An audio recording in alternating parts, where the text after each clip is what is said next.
Yes, ready, start. Mr.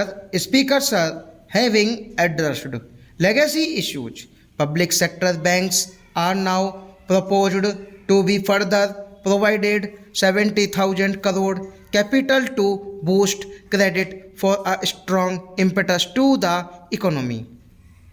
To further improve ease of living, they will leverage technology, offering online proposal loans and doorstep banking and enabling customers to one public sector bank to access services across all public sector banks. In addition, government will initiate steps to empower account holders to remedy the current situation in which they do not have control over deposit of cash by others in their accounts. Reforms will also be undertaken to strengthen governance in public sector banks.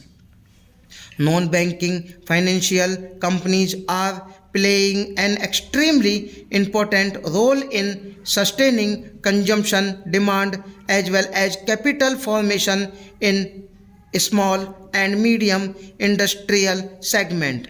NBFCs that are fundamentally sound should continue to get funding from banks and mutual funds without being unduly risk averse.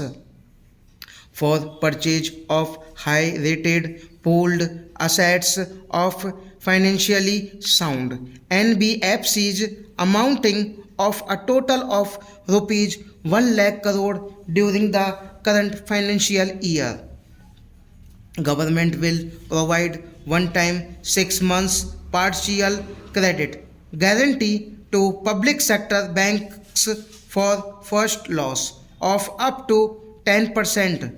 Further, Reserve Bank of India is the regulator for NBFCs. However, RBI has limited regulatory authority over NBFCs.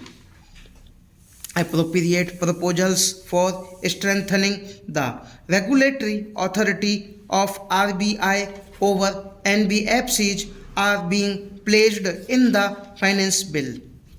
NBFCs which do public placement of debt have to maintain a debenture redemption reserve in addition a special reserve as required by RBI has also to be maintained to allow NBFCs to raise funds in public issues. The requirement of creating a DRR, which is currently applicable for only public issues as private placements are exempt, will be done away with.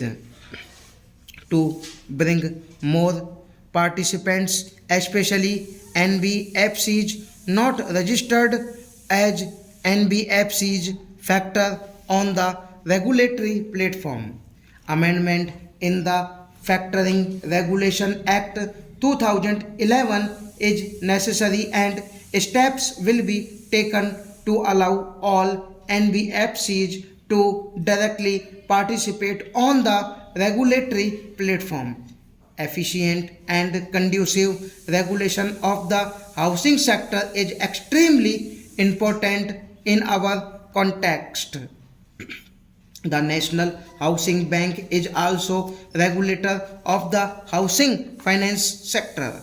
Government has announced its intention to invest 100 lakh crore in infrastructure over the next 5 years.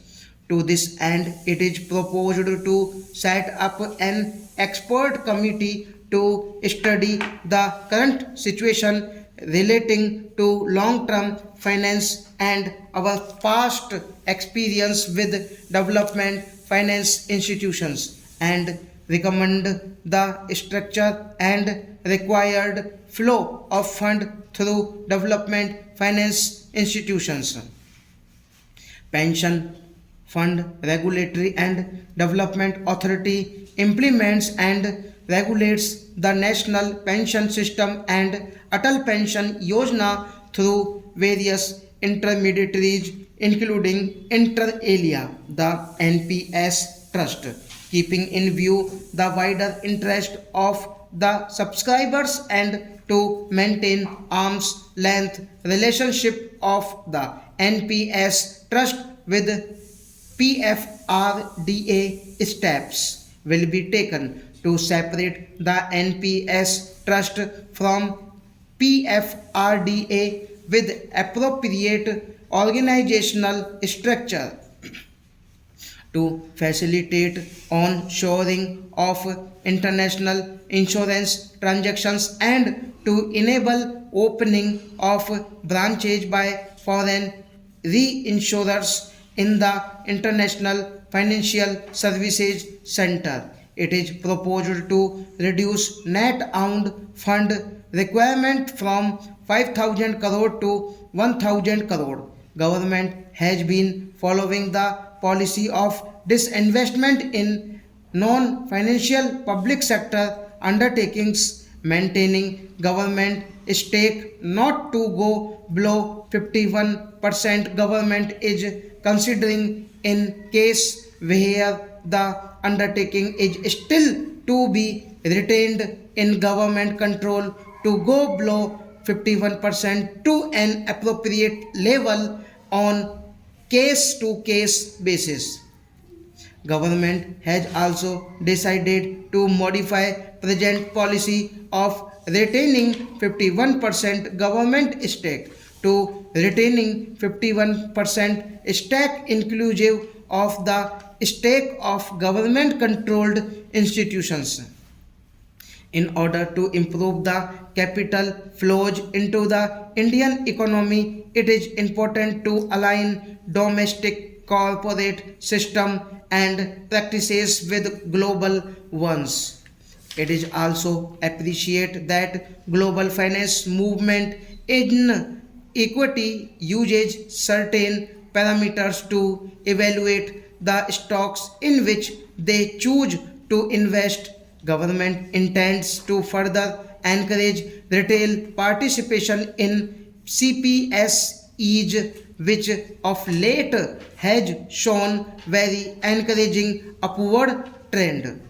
In order to provide additional investment space, the government would realign its holding in CPSEs, including banks, to permit greater availability of its shares and to improve depth of its market. Strategic disinvestment of select CPSEs would continue to remain a priority of this government. In view of current macroeconomic parameters, government would not only reinitiate the process of strategic disinvestment of Air India but would offer more CPSEs for strategic participation by the private sector. Government is setting an enhanced target of 1 lakh crore of disinvestment receipts for the financial year 2019-20. The government will undertake strategic sale of PSUs. The government will also continue to do consolidation of PSUs in the non-financial space as well. Stop.